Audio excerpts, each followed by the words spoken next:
Hello everyone, welcome back to the channel. Today I'm going to show you how you can easily enable full screen in GTA 5. Alright, if you're playing on a PC, just go ahead and press Alt plus Enter simultaneously.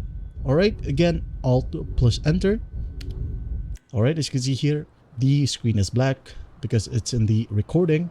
But basically what it'll do is just enable full screen in the game. And if you're using a joystick, or if you can't use Alt plus Enter, just go ahead and press on Escape or whatever button it is on your controller, and then you're going to want to go to the settings section right here, click or select it, and then go to graphics right here in the left pane, click or select it, and then as you can see here, the screen type, the available options would be full screen, windowed, borderless, windowed, and again full screen. Just go ahead and select your preferred screen type. Then once done, just hit on apply right here at the bottom right, apply changes, and you'll be good to go. And that's basically it. I hope this video helps, and I'll see you in the next one.